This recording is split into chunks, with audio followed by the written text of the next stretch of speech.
बिस्मिल्लाहिर्रहमानिर्रहीम। अस्सलाम वालेकुम नाज़रीन इकराम। अगर तुम किसी के साथ भलाई करो और तुम्हें इसका बदला बुराई की सूरत में मिले तो समझ लो तुम्हारी नेकी कबूल हो गई है। जहाँ इज्जत और सच्चाई खुलूस नज़र आए वहाँ दोस्ती का हाथ बढ़ाओ, वरना तुम्हारी तन्हाई बेहतरीन दोस्त है। मुश्किलात हमेशा बेहतरीन लोगों के हिस्से में आती हैं क्योंकि वो इसको बेहतर तरीके से अंजाम देने की सलाहियत रखते हैं। दुनिया वाले ऐसे सवारों की मानद है जो सो रहे हैं और सफ़र जारी है। सिर्फ दो लोग मुकद्दर वाले होते हैं, एक वो जिन्हें वफादार दोस्त मिलता है और दूसरा जिनके साथ माँ की दुआएं होती हैं। उलमा इसलिए गरीब और बेबस हैं कि जाए लोग ज़्यादा हैं और इनकी कदर नहीं समझते। जहाँ आपकी इज्जत ना हो वहाँ मत जाओ, चाहे वहाँ खाना आपको सोने की प्लेट और चांदी के चम्मच में दिया जाए। जो शख्स अपने आप को खुद गुमराह करे, इसको कोई दूसरा शख्स किस तरह राह पर ला सकता है।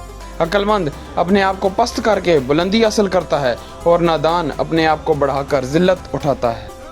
अहमक की अकल इसकी ज़बां के पीछे, अहमक की अकल इसकी ज़बां के पीछे और अक्लमंद की ज़बां इसकी अकल के पीछे होती है। मुसीबत में घबराना कमाल दर्जा की मुसीबत है।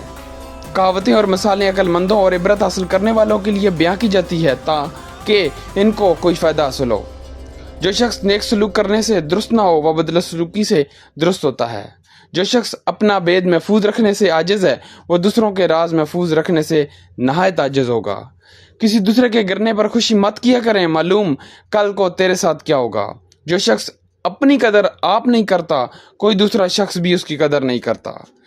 जिस इंसान के अंदर ये तीन आते हैं वो ज़रूर बेइज्जत और जलील हो जाता है। नाज़रीन इकराम, ये थी आज की हमारी वीडियो। मज़ीद इस्लामिक वीडियोज़ को देखने के लिए और हज़रत अली पाक के कौल को देखने के लिए और मोटिवेशनल वीडियोज़ को देखने के लिए हमारे channel mister engineer Islamic info को सब्सक्राइब करें ताकि मज़ीद अपडेटेड वीडियोज़ आपको पहुँचती रहे। Thank you very much.